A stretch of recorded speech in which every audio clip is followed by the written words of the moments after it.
Hello dear students of class 12th।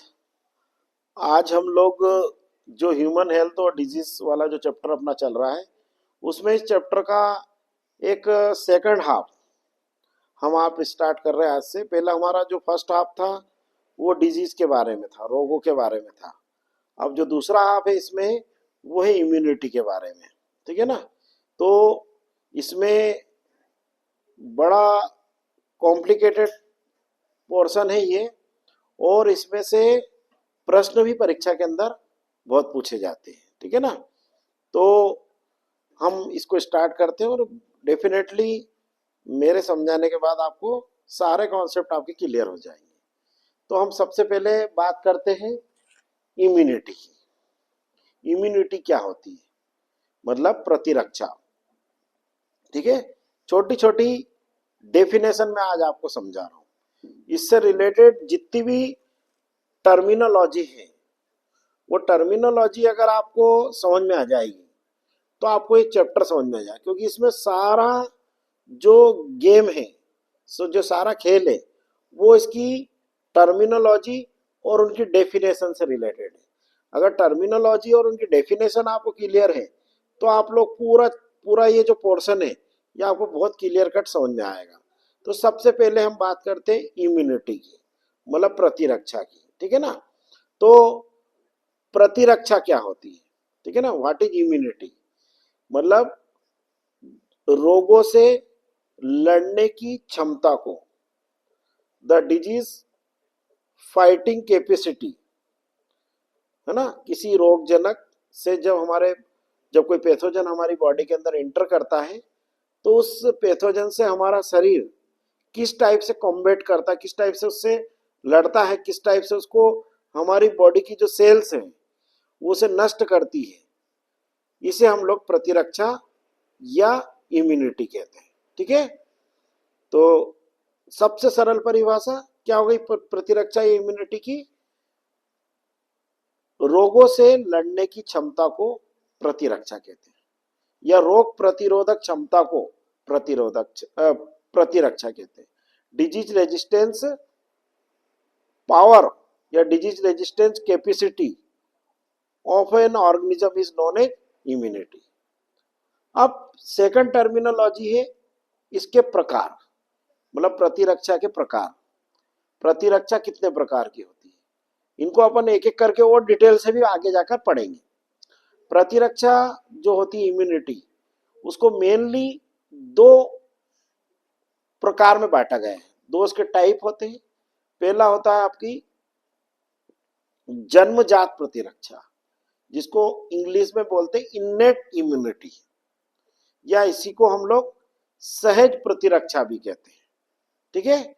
अंग्रेजी में innate immunity कहलाएगा, जो जन्मजात होती है, विच इज इनबॉर्न, जो हमें पेरेंट्स से एक उसकी जो ऑफ स्प्रिंग होती है, जो उसके ऑर्गेनिज्म होते हैं, न्यू वंस, यंग वंस, उनको पेरेंट्स से जो मिलती है उसको हम लोग जन्मजात प्रतिरक्षा कहते हैं। और एक होती उपार्जित, जिसको अंग्रेजी में हम लोग एक्वायर्ड इम्यूनिटी कहते हैं। जन्मजात प्रतिरक्षा जो जन्मजात तो जो जन्म से मिलती है, और उपार्जित जिसको हम लोग जीवन पर्यंत हमारी बॉडी में जो अलग पैथोजन, अलग अलग एंटीजन हमारी बॉडी में एंटर होते जाते हैं, और उनके अगेंस्ट जो हमारी बॉडी में जो इम्यूनिटी डेवलप होती है, इस इम्यूनिटी को हम लोग उपार्जित प्रतिरक्षा या अंग्रेजी में एक्वायर्ड इम्यूनिटी, या इसका एक नाम और भी है अनुकूली प्रतिरक्षा, जिसको अंग्रेजी में एडाप्टिव इम्यूनिटी भी कहते हैं। तो उपार्जित प्रतिरक्षा के दो नाम हो गए, उपार्जित और अनुकूली हिंदी में, और अंग्रेजी में हो जाएगा एक्वायर्ड और एडाप्टिव इम्यूनिटी। ठीक है ना। इन दोनों में क्या मेजर डिफरेंस है वो भी हम आगे जाकर इसी पोर्शन में पढ़ेंगे। ठीक है ना। मैं पहले आप लोगों को छोटी छोटी इससे रिलेटेड टर्मिनोलॉजी समझा रहा हूं। तो हमारे दो टर्मिनोलॉजी हो गई, इम्यूनिटी क्या है और इम्यूनिटी के प्रकार। फिर सेकंड जो टर्मिनोलॉजी है वो है इम्यूनोलॉजी। इम्यूनोलॉजी मतलब प्रतिरक्षा विज्ञान। ठीक है। तो इम्यूनोलॉजी क्या है, मतलब जीव विज्ञान की वह शाखा जिसमें प्रतिरक्षा और प्रतिरक्षा तंत्र का अध्ययन किया जाता है, उसे प्रतिरक्षा विज्ञान या इम्यूनोलॉजी कहते हैं। मतलब the branch of biology which deals with the study of immunity and immune system is known as immunology. ठीक है ना। इम्यूनोलॉजी जो है, जो एडवर्ड जेनर है, एडवर्ड जेनर और एमिल वान बेहरिंग, ये साइंटिस्ट हैं। इन दोनों साइंटिस्ट को फादर ऑफ इम्यूनोलॉजी भी कहते हैं। ठीक है ना। एडवर्ड जेनर बहुत बड़े साइंटिस्ट हैं जिन्होंने रोगों का रोगजनक सिद्धांत दिया था। मतलब डिजीज, पैथोजन, डिजीज जो डिजीज होती है, जो पैथोजन के कारण होती है, उसकी थ्योरी इन्होंने दी थी। कौन से साइंटिस्ट ने? एडवर्ड जेनर ने। ठीक है। फिर उसके बाद आता है आपका एंटीजन। ये भी एक बहुत इंपॉर्टेंट टर्मिनोलॉजी है इस साइंस के कंटेक्स्ट में, जिसको हिंदी में हम लोग प्रतिजन कहते हैं। तो एंटीजन या प्रतिजन की क्या परिभाषा होती है, ध्यान समझेंगे। वह विजातीय पदार्थ जो शरीर में प्रविष्ट होने पर प्रतिरक्षी अनुक्रिया को उद्दीप्त करता है, उसे एंटीजन कहते हैं या प्रतिजन कहते हैं। मतलब any foreign substance when comes in contact with body and elicit immune response is termed as antigen. ठीक है ना। ये एंटीजन की सबसे सरल डेफिनेशन है। अब एंटीजन क्या होते हैं? एंटीजन्स होते हैं आपके वायरस, उनके द्वारा रिलीज्ड टॉक्सिन्स, वायरस और वायरस के द्वारा स्त्रावित विषाक्त पदार्थ, बैक्टीरिया, बैक्टीरिया के द्वारा रिलीज टॉक्सिन्स, इसके अलावा फंजाइस, फंजाई के स्पोर्स, है ना। इसके अलावा आपके प्रोटोजोअन्स या कोई पर्टिकुलर केमिकल सब्सटेंस, ये सारे कहलाते एंटीजन्स। फिर कहलाता आपका एलर्जेंस।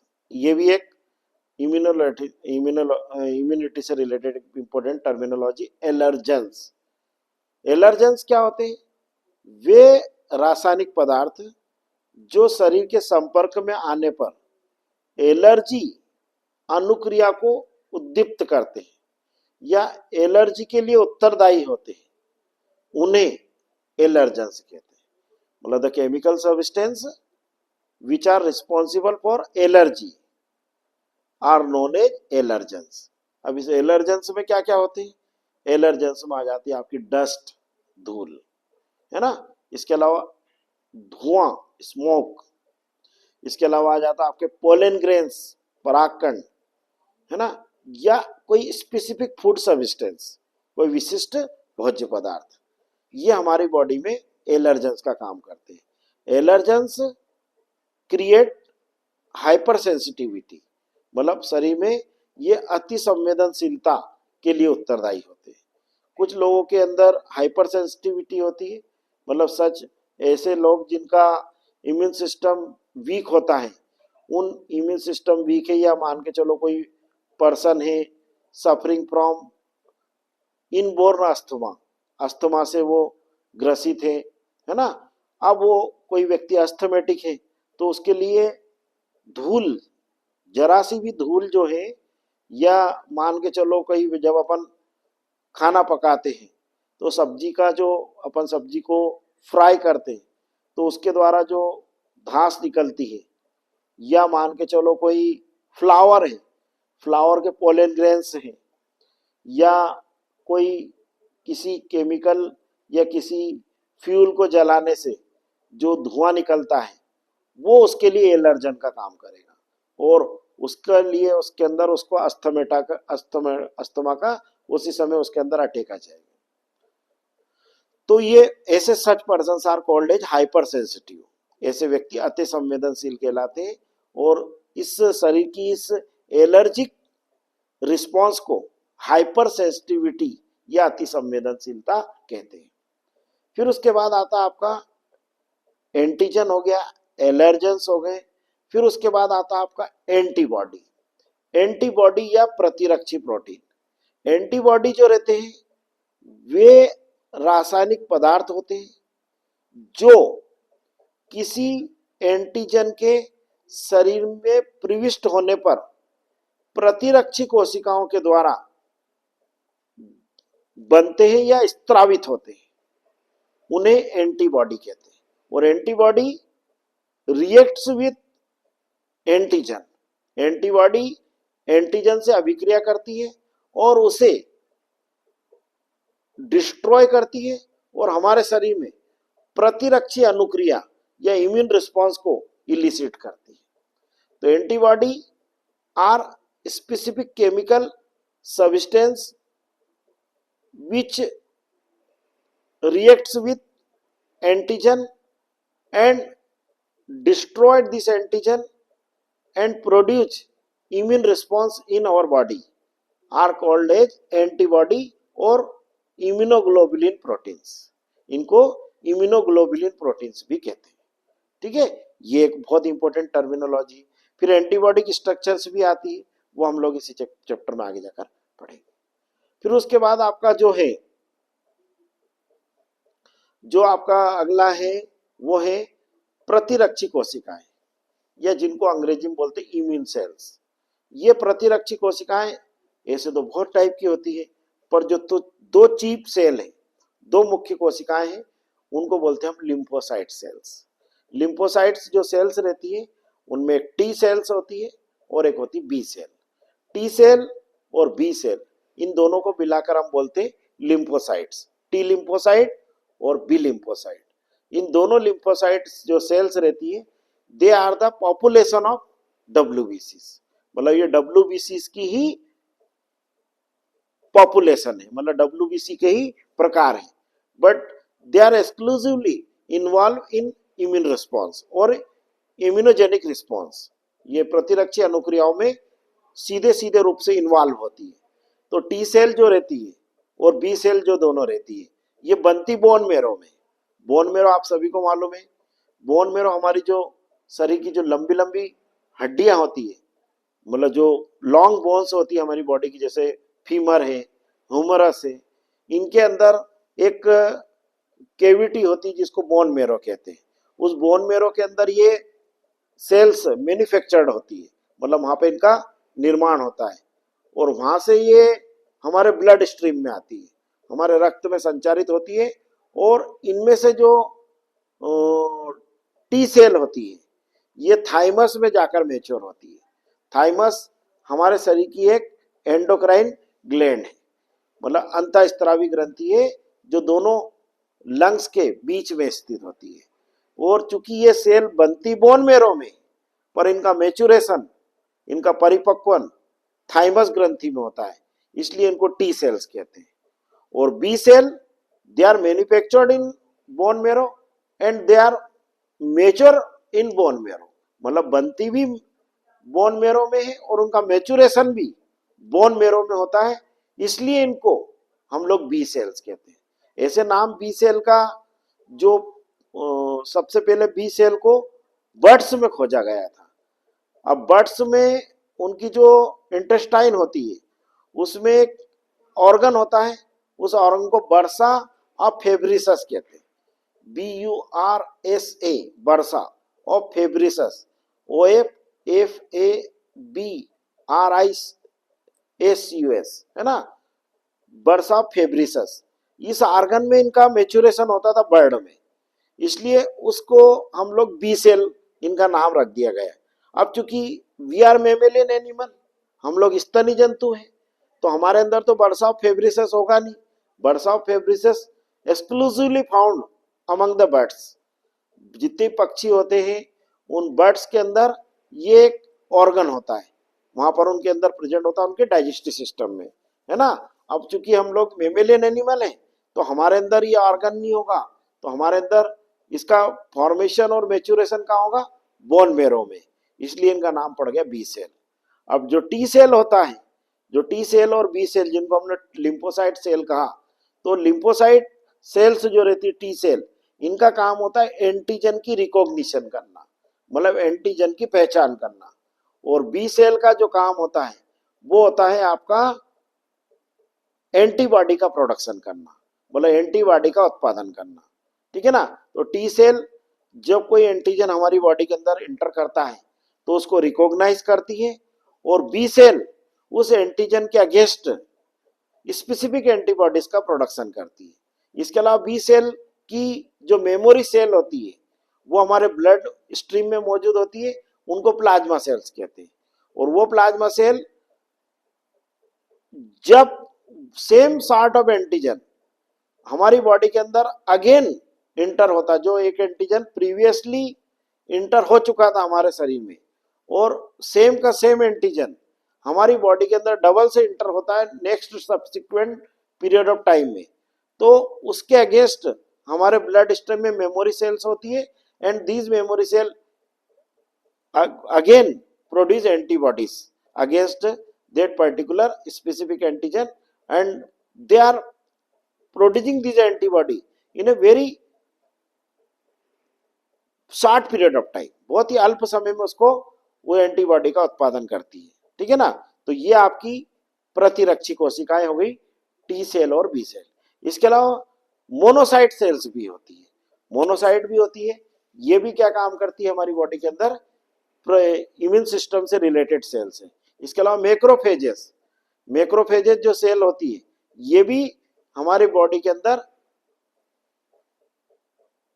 इम्यून सेल्स होती है। इसके अलावा हर एक आर्गन के अंदर एक स्पेसिफिक सेल होती है, जैसे हमारा लीवर होता है, लीवर के अंदर कुप्फर सेल्स होती है। ये कुप्फर सेल जो रहती है ना लीवर में, डब्ल्यूबीसीज का ही प्रकार होती है, मतलब डब्ल्यूबीसीज को ही in liver recognize as a Kupffer cells. और ये कुप्फर सेल जो काम हमारी बॉडी में डब्ल्यूबीसीज करती है वो काम हमारे लीवर में कुप्फर सेल्स करती है। ठीक है ना। तो लीवर के अंदर कुप्फर सेल्स कहते हैं इनको। और इसके अलावा हमारे बॉडी के अंदर जो इन सेल्स को ऐसे तो बोन मेरो में बनती है, बट इसके अलावा हमारे बॉडी के अंदर इन सेल्स को प्रोड्यूस करने के लिए ऑर्गन्स होते हैं। उन अंगों को हम लोग लसिका अंग या लिम्फाइड ऑर्गन्स कहते हैं। ये लिम्फाइड ऑर्गन्स जो है इनको दो कैटेगरी में बांटा गया है, प्राइमरी लिम्फाइड ऑर्गन और सेकेंडरी लिम्फाइड ऑर्गन। प्राथमिक लसिका अंग और द्वितीयक लसिका अंग। प्राइमरी लिम्फाइड ऑर्गन में आपके दो ऑर्गन आ जाते हैं, एक आता है आपका बोन मेरो और एक होता है थाइमस, मतलब अस्थि मज्जा और थाइमस ग्रंथि। ये कहलाते हमारे प्राथमिक लसिका अंग, प्राइमरी लिम्फाइड ऑर्गन्स। और सेकेंडरी लिम्फाइड ऑर्गन में आपके बहुत सारे ऑर्गन्स आते हैं, उनमें स्प्लीन भी होता है जिसको हम लोग प्लीहा कहते हैं। और इस स्प्लीन को हमारे शरीर का ब्लड बैंक भी कहते हैं, रुधिर बैंक भी कहते हैं। ठीक है ना। इसको हम लोग मृत आरबीसीज की कब्रगाह भी कहते हैं, graveyard of dead RBCs भी कहते हैं। ठीक है ना। और इसके अलावा हमारे टॉन्सिल्स होते हैं हमारे बकल कैविटी के अंदर, ये टॉन्सिल्स भी हमारे सेकेंडरी लिम्फाइड ऑर्गन के रूप में काम करते हैं। इसके अलावा पेयर पेचेस होते हैं। ठीक है ना। इसके अलावा एडिनोइड्स होते हैं। इसके अलावा हमारे बॉडी के अंदर ये चार ऑर्गन हो गए आपके, कौन कौन से हो गए, एक तो आपका हो गया spleen, pair patches, adenoids, tonsils, है ना। ये सारे हमारे सेकेंडरी लिम्फाइड ऑर्गन है। ये द्वितीयक लसिकांग है। तो ये लसिकांग को हम लोगों ने या लिम्फाइड ऑर्गन को कितनी कैटेगरी में बांट दिया, दो कैटेगरी में बांट दिया। एक तो आपका प्राइमरी लिम्फाइड ऑर्गन और सेकेंडरी लिम्फाइड ऑर्गन, मतलब प्राथमिक लसिकांग और द्वितीयक लसिकांग। तो ये सारे जितनी भी टर्मिनोलॉजी है, ये सारी टर्मिनोलॉजी आपको दिमाग के अंदर क्लियर कट होना चाहिए।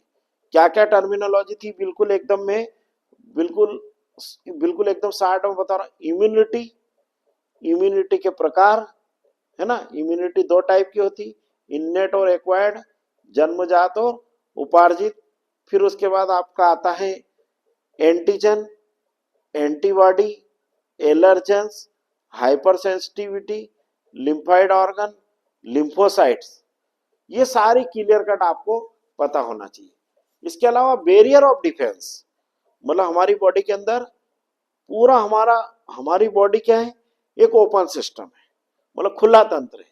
हमारी बॉडी के अंदर एंटीजन किसी भी रूट से हमारी बॉडी के अंदर एंटर कर सकता है, via buccal cavity, via eyes, via nose, via ear, via skin.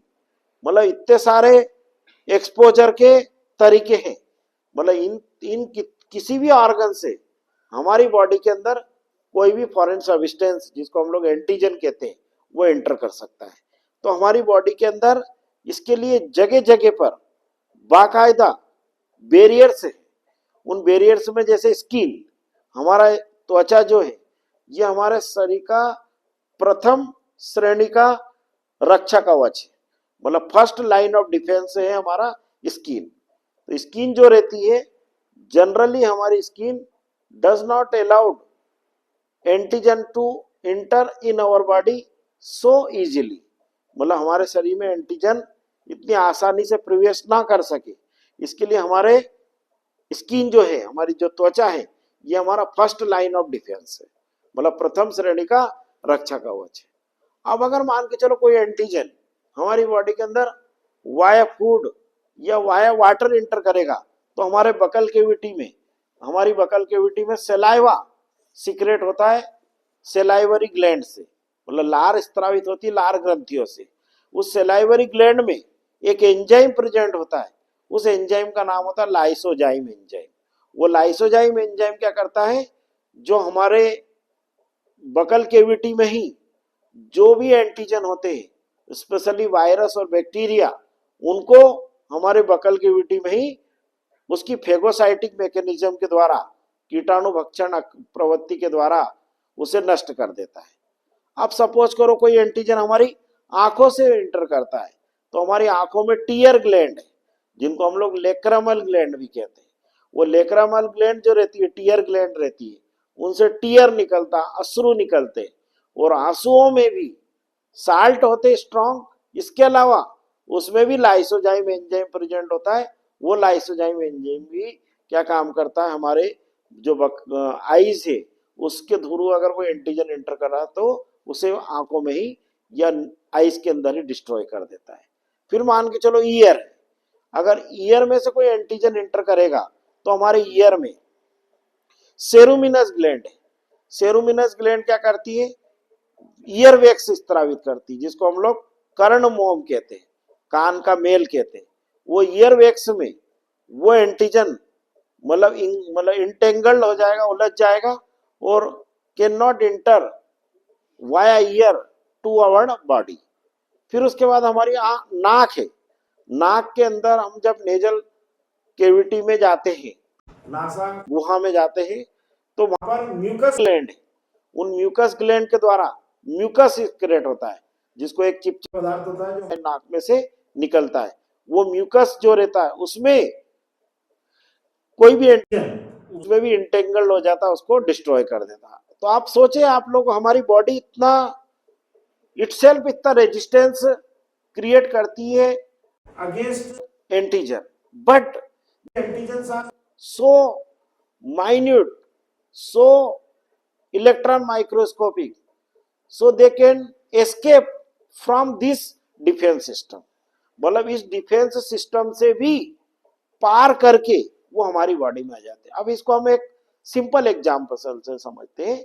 हमारा देश है, हमारे देश की रक्षा के लिए थल सेना है, जल सेना है, वायु सेना है, तो भी हमारे देश में आतंकवादी घुस जाते हैं।